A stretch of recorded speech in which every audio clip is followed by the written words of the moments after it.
बुस्थुआ दिनै एमएलए जाय हिसाबैनो बे बुस्थुआ एप्लाइ जानाय फैदोंमोन जों जाथिनि सेक्रिफाइस खालामनानै जों अमा माब्रैनि थाखाय बिराद लाजिनाय मोनदों तामुलपुराव दिनै जोंनि जिखिनि एक्स एनडिबिनि सेंग्राफोर दोङो बिसोरखौथ' जेबो संस्थापनखौनो होनो हाखाया प्रमद बर'आ दिनै आरो बेयाव मा होनो आं लाजिनाय फैदों दिनै एनडिबि हिसाबै आङो अमा माब्रैखौ दिनै बिनि आथिङाव हमनो थाङाखै आङो। हेल' रायजोफोर, आंनि गोदान भिडिअ'आव नोंथांमोनखौ आंनि अननाय आरो मोजां मोननायखौ आं सिगांग्रो जासिनाय थाबाय।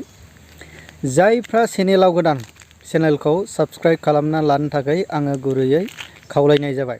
एनडिबि बे एक्स एनडिबिफोरखौ जेनेबा एक्स एनडिबिखौ जोंहा सुक्ति खालामदोंमोन, सुक्ति खालामनाया बे बुंदों एनडिबिफोरनि गेजेरजों जादों। येस, जाखादोंबो, एनडिबिफोरनि गेजेरजोंसो सुक्तिया जादों। बेखायनो दा फोरमायदों जेनेबा माब्रै अमानि थाखाय एक्स एनडिबिफोरखौ बिटिआर सरकार, बिटिसि जेनेबा बिटिआर सरकार प्रमद बर' सारा एनडिबि एक्स एनडिबिफोरखौ लाजि फोनांदों। आङो बड'लेण्ड पिक मिसनाव दिनै सेलेक्सन जादोंमोन। सेलेक्सन जानानै दिनै आंथ' सेलेक्सनखौ आं हारसिं जायाखै। दिनै बड'लेण्ड पिक मिसना दिनै आंनि जिहेतुनि मोनथावना बे बुस्थुखौ नायदो आरोबो तामुलपुर डिभिजननि आन्दाराव दिनै अमा रानदों। बे अमा राननायाव आंनियाबो लिस्टआ दंमोन। लिस्टआ दिनै थानायसेयावबो दिनै आंखौ दिनै माबा खालामबाय, लिस्टखौ दाननानै आंनो होदिया अमाखौ। दिनै आं लाजिनाय मोनदों। दिनै अमा माब्रैनि थाखाय आंनि लिस्टखौ दानबाय। दिनै इउपिपिएलनि सानैसो लिडारफ्रा आरो इउपिपिएलनि मा होनो एमएलएनिफ्रायबो दाननाय बे बाथ्राखौ बुंदों आरो अफिसारफ्रा। ओमफ्राय बेनिफ्राय कनसेन्ट नङाबा आंनो होनो हाया होनना बुंदों। दिनै आङो फार्स्ट किस्ति, सेकेन्ड किस्ति बेखौबो मोनदों फैसाखौ आङो। आरो बे डिभिजनासो दिनै सेलेक्ट खालामनानै आंनि फार्मखौ नायदों।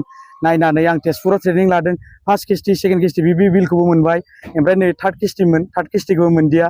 दिनै आं लाजिनाय मोनदों। दिनै प्रमद बर' सरकारा दिनै रायजोनि थाखाय मा मावगोन। आं खिन्थु बेक्तिगत हिसाबै दिनै आन्दलनकारि हिसाबै एक्स एनडिबि हिसाबै आङो दिनै प्रमद बर'आ दिनै मोजां मावनो सानखो ना माखो दिनै जोंखौ लानानै सुक्ति खालामबाय। एनडिबिखौ लानानै दिनै बड'लेण्ड पिक मिसन खालामबाय। जोंखौ डेभेलप खालामनो, बर' सेंग्राफोरखौ दिनै डेभेलप खालामगोन होननानै बुंदोंमोन। दिनै बोरैथो दिनै पार्टि फुटा हिसाबै माबा सेलेक्सन खालामनाय मानाय आंनि नामखौ लिस्टखौ दामबाय। दुखु मोनबाय आङो। दिनै प्रमद बर'आ दिनै बेबायदि खालामनाङामोन।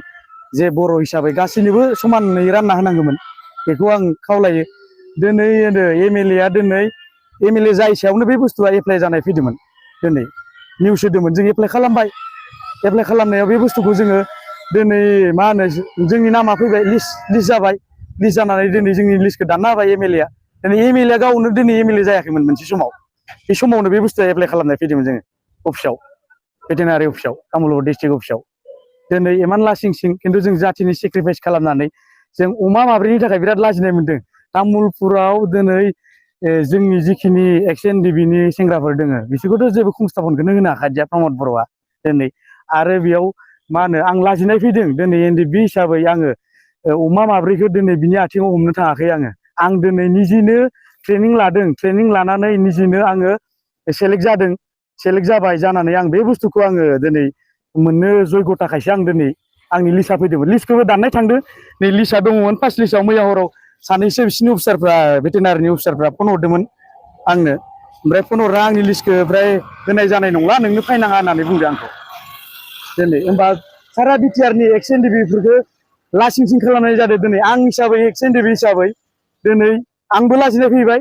सारा बिटिसिनि जिखिनि एक्स एनडिबिफोर दोङो बिथांमोनहाबो दिनै लाजिथावना बाथ्रा, दिनै लाजि फोनांनाय बायदि जादों। दिनै प्रमद बर' सरकारा दिनै जोंखौ लानानै दिनै सुक्ति खालामदों। दिनै एनडिबिखौ लानानै बै समाव आबसु थानाय समाव एबसुखौ लानानै मानो सुक्ति खालामदिया, जोंखौ लानानै। नोंथांमोनहा फोरमायहरनो हागोन दे बे एक्स एनडिबिफ्रा जेन सुक्तिया, बिसोरो जुदि बुंनाय बायदिब्ला सुक्तिया बेयाव जेनेबा आबसु प्रमद बर' सारा हाबदेरनांलायामोन नामा? बाव एक्स एनडिबिफोरजोंनो सिगांनो सुक्तिया जाखासिगौमोन नामा? बेनो दा कमेन्टनि गेजेरजों फोरमायहरबानो जाबाय।